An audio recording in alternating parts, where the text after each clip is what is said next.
Hello there, welcome to Find Your Voice. My name is Joe Cramond and I'm the host of the show. Today we have a very special guest, Alex Morris. He's a director at a digital marketing company called To the Moon Digital. Welcome, Alex. How are you today? Joe, I'm very impressed by your little intro there.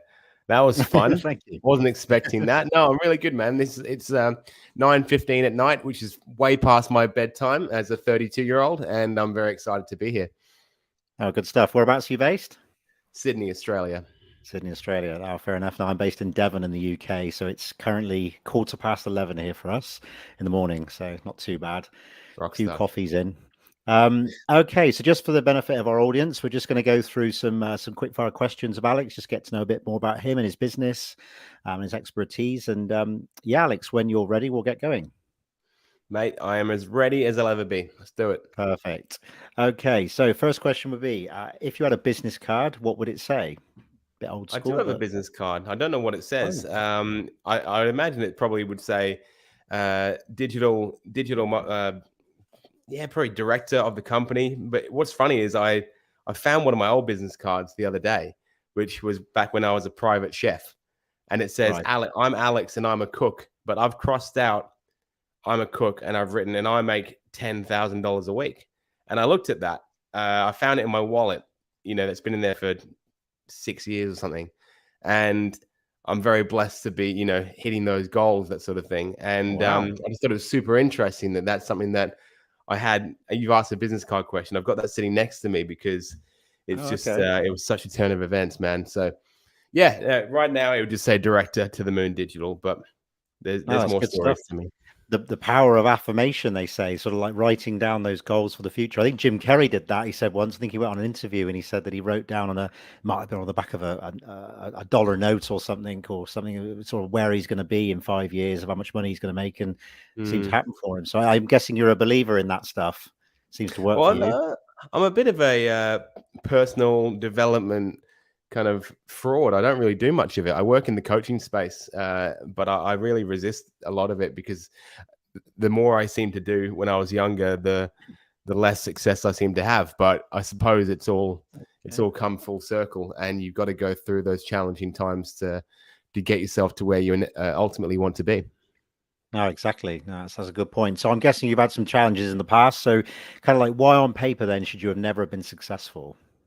Oh, mate, because I've got zero interest in studying academia. I only seem to ever want to learn about things that have nothing to do with my primary goal or focus. And yeah, I've been unofficially diagnosed with ADHD many times in my life. And I, even now, I really feel like I should spend more time than I do learning about digital marketing trends and digging further into my career. But I spend my time listening to ancient history podcasts and gardening shows, that sort of thing. So I think my attention span or lack thereof is the answer to that question.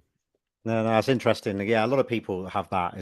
These kind of like lose focus, but keep very good knowledge on a lot of different things, like that shiny object syndrome stuff.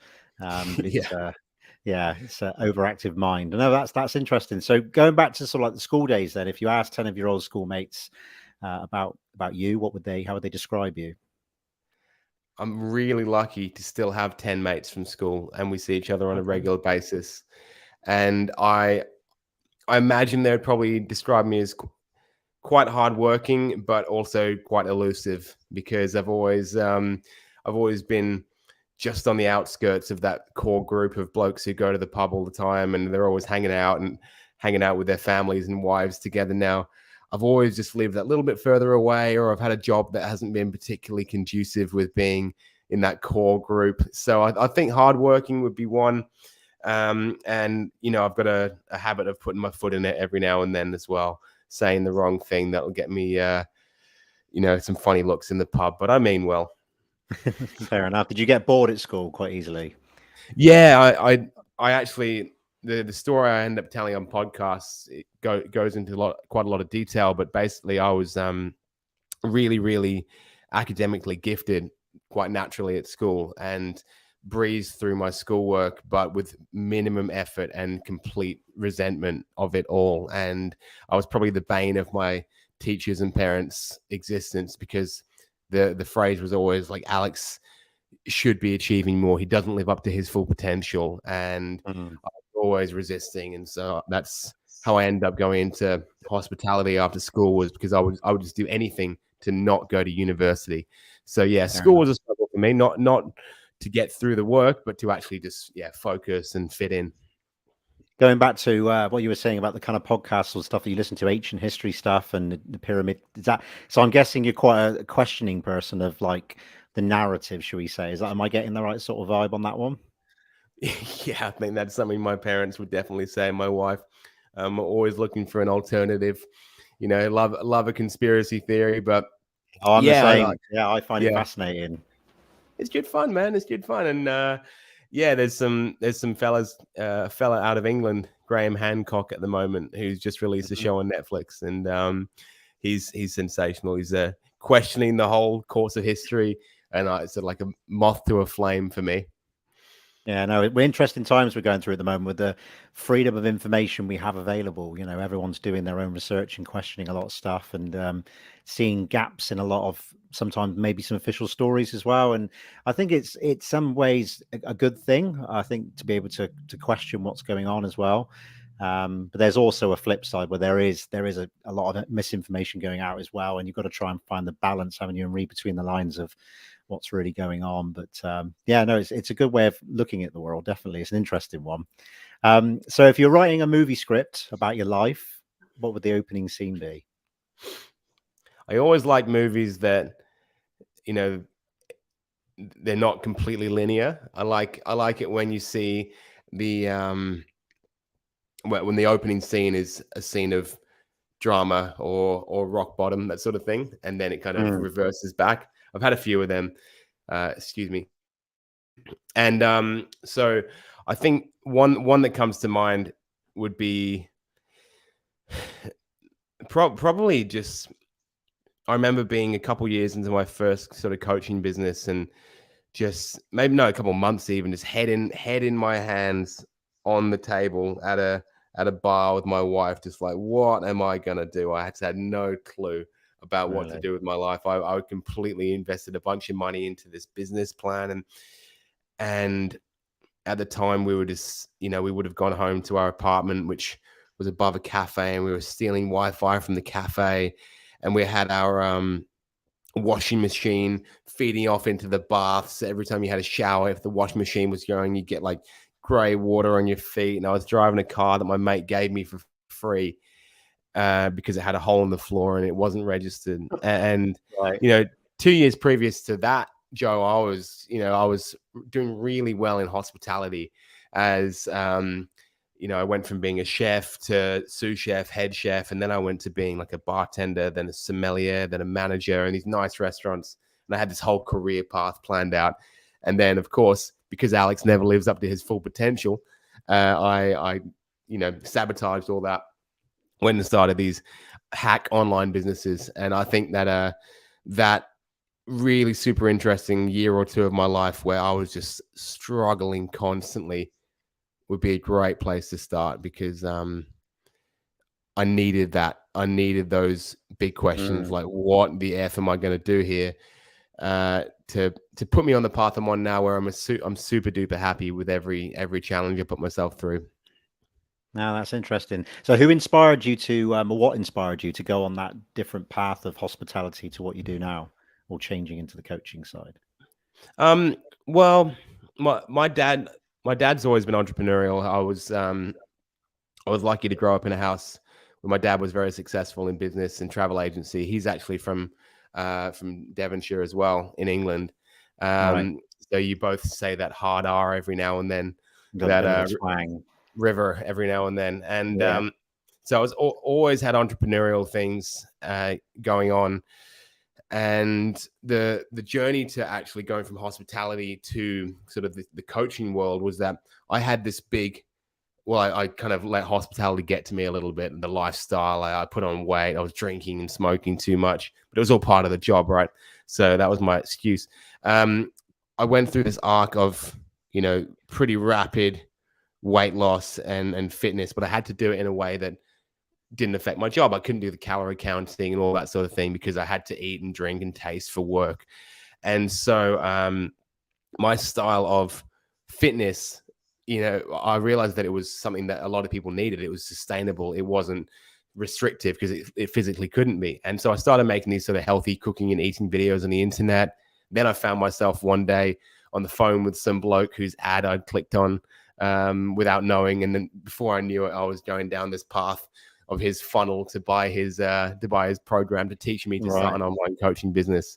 So it was just really, I got sucked in by a Facebook ad, which is quite funny because that's what I do now. But it was, while the varying levels of success in that coaching business, which was mostly zero success, was caused by investing in some mentors who were great and some who weren't, and shiny object syndrome, as you said before. It all led me to where I'm at now. There was always skills from every arena of that business, whether it was sales or just resilience or just not being scared of a bad week or a bad month, that sort of thing. They've all brought me here, and so the transition was a funny one. It wasn't ever deliberate. It was just kind of just one happens. foot in front of the other. Yeah, no, it's interesting you say that because at the moment I'm seeing a lot of affiliate marketing noise online. So there's so many coaches now putting out, the landing page with the offer of get my free book, get my free thing, and then there's an upsell to like a $97, course, and then it's a mini course, and then to get the software you got to pay more, and then eventually it leads to like a high ticket. And everyone's promoting these affiliate offers as an affiliate of the offer, if that makes sense. And it's kind of like it's becoming more and more of a thing. Is that something you would recommend our audience to be wary of, that there's a lot of sort of like fake stuff or kind of false promises, should we say, with a lot of these things online at the moment? Well, that's certainly true because, like you said before, it's like information now. There's such a breadth of opportunity on the online space where anybody can pick up a phone and create an audience and then decide to sell something and crush it. But at the same token, because there's no barrier to entry anymore, anybody can do that, and not everyone's geared and set up to be able to succeed in that area. So I've gone through the network marketing worlds and the what a lot of people would call pyramid selling worlds, where you buy into a dream of, you sell these supplements or whatever, and then you get other people to sell underneath you. And I was quite lucky to be okay at selling. But, I think the bad name for these programs comes from the fact that you are selling a promise or a dream indiscriminately, and not everyone's got it in them. You can't just teach. Like if I gave my mum, I could sell my mum into a program, but if I said, now you got to go and, sell 5 friends $1,000 pack of supplements, she's not going to want to do it. It's just not her vibe. She's a nurse, she's good at being a nurse. And so I think that people need to be a little bit more self-aware when there's a promise that is so appealing, because affiliate marketing, if you nail it, it's the absolute dream. It's true passive income, which really doesn't exist, but you've got to work exceptionally hard. You've got to have really, really unique skills to get there. And just because someone else did it doesn't mean it's going to work for you. But I think that it's a great place for people to dip their toe into kind of entrepreneurship, because there's a lot less risk in there. You're not having to create a product. You're not having to invest lots of startup capital. You're basically just kind of following a color by numbers style. If it works out, great. You can do it on the side and kind of struggle for a few years while you have a main job. I think wariness is good, but also I'm not sure how many people have created big success without a certain level of just recklessness as well. So that's what I'm interested in.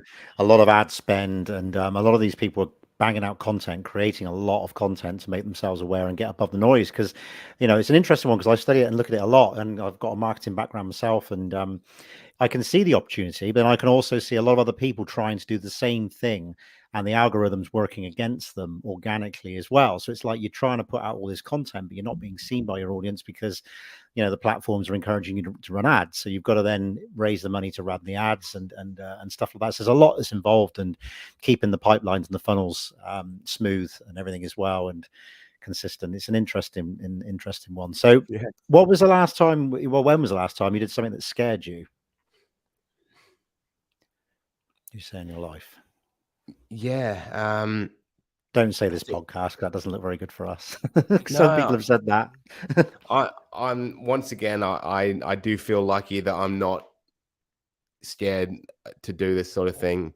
I've done a lot of it, but yeah, being on camera, being in front of a crowd has always been easy for me. I think the last thing I did that probably scared me was I I've really been doing my, and it's going to be boring going back to business again, but I have just hired a bunch of people to take care of my whole sales side of my business.